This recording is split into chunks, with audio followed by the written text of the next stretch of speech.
We have State of Play back on First, and here this week are Stephanie Hansen, an attorney with Young, Conaway, Stargett and Taylor, and Jan Ting, professor of law at the Beasley School of Law at Temple University. Welcome to the both of you.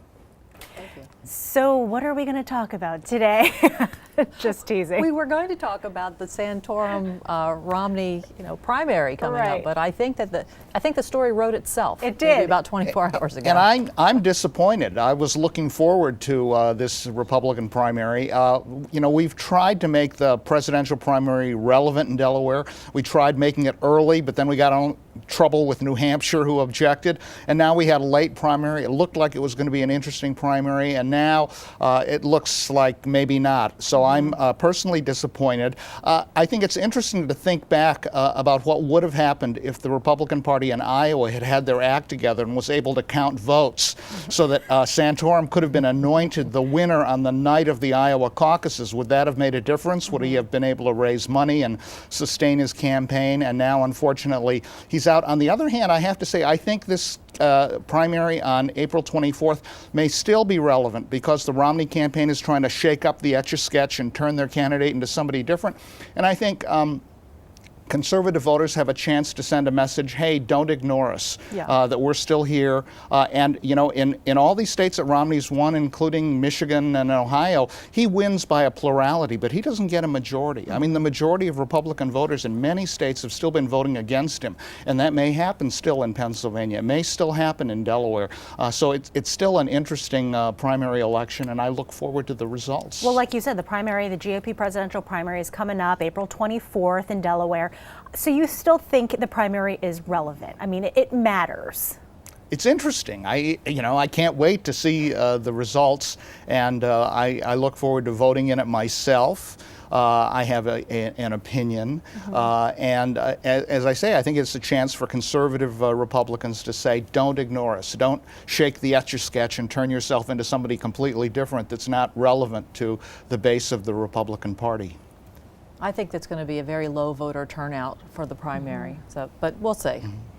Mitt Romney was in Wilmington this week, and one of his supporters, Christine O'Donnell, was front and center at the event.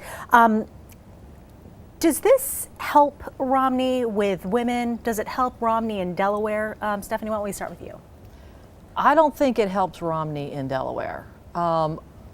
Maybe more so outside of Delaware, but I don't think that it helps him in Delaware.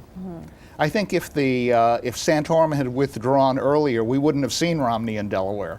I think Romney came here because of the primary. He thought it was going to be a contested primary, but as Stephanie says, Delaware is one of the bluest of the blue states, and so I don't think I don't think we're going to see much of Romney for the rest of the general election campaign. Not really talking about Newt Gingrich or Ron Paul, but they're still in it. I mean, are they a liability now to the Republican Party? I think that they'll be the reason that anyone comes out on the 24th, and we'll kind of see who still has an interest. As far as a liability, no, I really don't even think that they're a factor anymore. They're an opportunity to send a message to Romney not to ignore his base as he moves forward with his campaign. He certainly looks like the inevitable Republican candidate now, but base Republican voters have a chance here to weigh in still. I just think these late primaries ought to be relevant, and we ought to try and make them relevant, and I think this one still is for Delaware Republicans. Newt Gingrich, though, seems to be making a stand. I mean, he's kind of drawing a line in Delaware, and he seems to really be campaigning here a good bit. Do state GOP leaders, what do you think? Do you think they think this is a good thing, bad thing, or do they think anything about it at all? I think they're probably just very happy that people are paying attention to Delaware now, because I don't think that there's been a primary in a long time, or an election in a long time, where you've had such national figures come to Delaware. I think it's a result of Joe Biden being vice president, and I think it's maybe a result of the upset with Christine O'Donnell and Mike Castle. We spend a lot of money on this presidential primary, and I think the state wants to get some return for it. We want to see prominent people come to Delaware and campaign. We would like them to spend money on signs and merchandise and staying in hotels and renting venues for their events.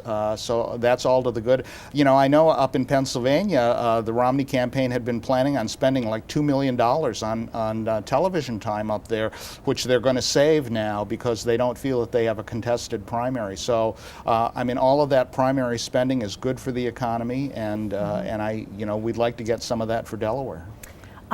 Jeff Cragg and Cher Valenzuela, we're going to talk state politics at this point now. You know, they've announced that they want to be the GOP gubernatorial candidates to run against Governor Jack Markell and Lieutenant Governor Matt Dehn. Do you think that, since you both have run for public office at one time, what do you think is going through their minds right now? I mean, it's kind of an uphill battle. It is. I think that it's probably a dream for both of them to do exactly what they're doing. I think that they're probably getting a lot of "you go girl" and "you go guy" from from their Republican infrastructure. I think that maybe they get energized by the whole Don Quixote and the jousting at windmills thing. That's probably as good a spin on it as I think I can give. Having been a challenger against an entrenched statewide incumbent myself, I think I know what's going through their heads, and that is for people that have always wanted to run statewide, here's a chance, and why not take it when the opportunity comes? If it's something you've often thought about doing, why not do it? And frankly, you never know. Odd things have happened. I actually collect stories of challengers who were given no chance, and something happened, and they got in, and our senior Senator Tom Carper, if you look at his story, I mean, he's got some great stories about having been a challenger that people discounted and thought wasn't going to win, and lo and behold, something happened in every case, and he's gone on to a great career, and there are other people like that in politics. So you have to hold the election to see what the result is, and stranger things have happened. The GOP seems to be making a real renewed effort, though, to take back some of these statewide offices, and even the offices that have been occupied by Carper, for example. You have Kevin Wade, I believe, that's running against Carper. You also have Newcastle County Council President, Tom Kovac, running against Congressman Carney.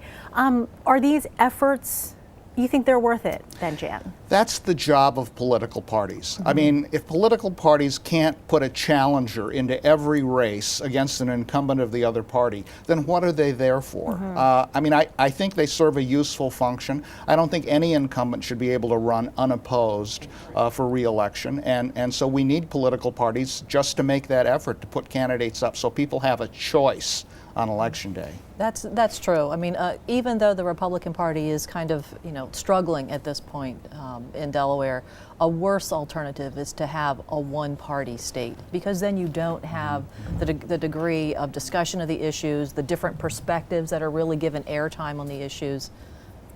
Well, how big, Stephanie, will Fisker play into this year's state elections, and what's going on with Fisker, or not going on, rather? I think that much will be made of it by the Republican candidates. I don't know that it's going to have a lot of traction, because anyone that knows much about trying to bring business into the state knows that there is always going to be an amount of risk when you're trying to bring in a large business. And as a government and as a fortune teller, you can only foretell so much. And business is going to behave the way that it needs to behave in order to survive. So I think if the governor had not gone after Fisker and we had lost Fisker to another state and that all came out, the Republicans would have gone after the governor saying, you didn't do your job, we can do better. So you have to do what's right, what seems to be the right thing at the time. I think Fisker's problems are related to things outside the state of Delaware, the amount of government subsidies that are available and the overall environment for alternative energy and the development of technology. technology. So, I think those are not things that we can control in the state of Delaware. Well, Jeff Craig seemed to kind of bash Governor Markell on Fisker, who at this point, according to you, Jan, seems like he can't win either way. Is that a fair argument, or is that just politics? Incumbents are always going to take criticism from challengers. I mean, that's what challengers are supposed to do, is, point out, well, maybe you could have done better here. Yeah, maybe, but I think you got to make those choices. And as I said, if he had gone the other way and said, oh, let's not pursue Fisker, I mean, that would have been grounds for criticizing him too. Okay, well, thank you so much. These topics, undoubtedly, we will be revisiting again over the next 6 months. Jan Ting, Stephanie Hansen, thank you for joining us on State of Play this week.